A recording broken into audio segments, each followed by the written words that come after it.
Anders Vestesen is the Danish People's Party's new representative in the European Parliament. Just 26 years old, he's already made the jump from the Folketing, the Danish Parliament, to Brussels. His platform is simple and straightforward. We don't think that Europe should be a social union. We don't think that they should interfere with numerous issues in the national states. So we think that the EU should focus on what is good at the free trade, the cross-border problems like climate and environment, but they should not interfere in the day-to-day business of the national states. More Denmark and less Europe. This was the slogan that put the Danish People's Party in first place in Denmark's European parliamentary election and doubled the number of MEPs the right-wing populists are sending to Brussels. It was an impressive showing. Something for them to sing about.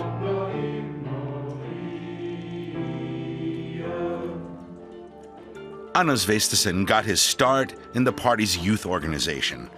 His colleague, DENCKER, has been with the party since it was founded in 1995. She lives in the Copenhagen suburb of Hvidovre, where the party nailed 35.9% of the vote. Her husband, MIKKEL, is also a DPP representative. The couple has 3 children.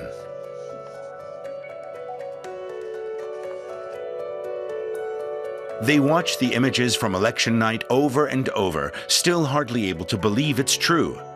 Both reject any form of racism or xenophobia, but they would like to see passport checks at the borders again, even for EU citizens, to keep the influx of immigrants under control. You're Danish if you feel Danish in your heart, and Danish is your native language.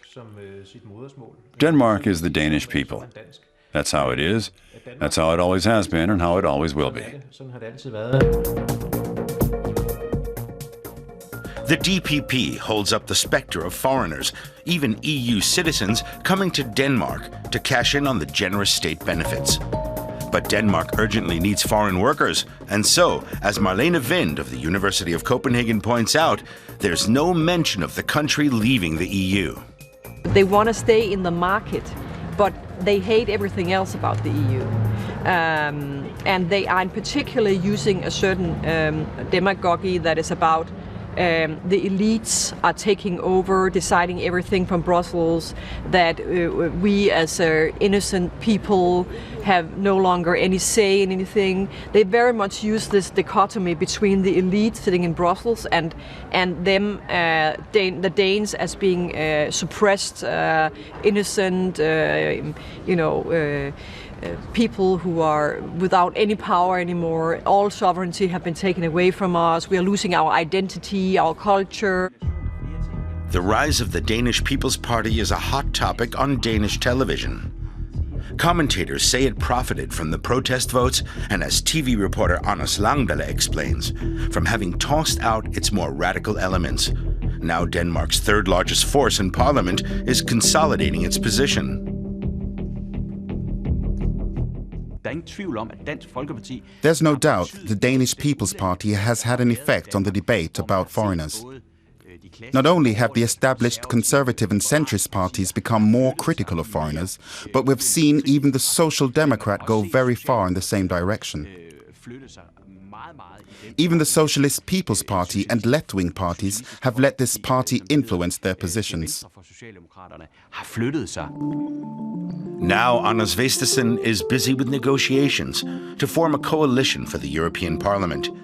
His party has already sent the right-wing populists from the Netherlands and France packing.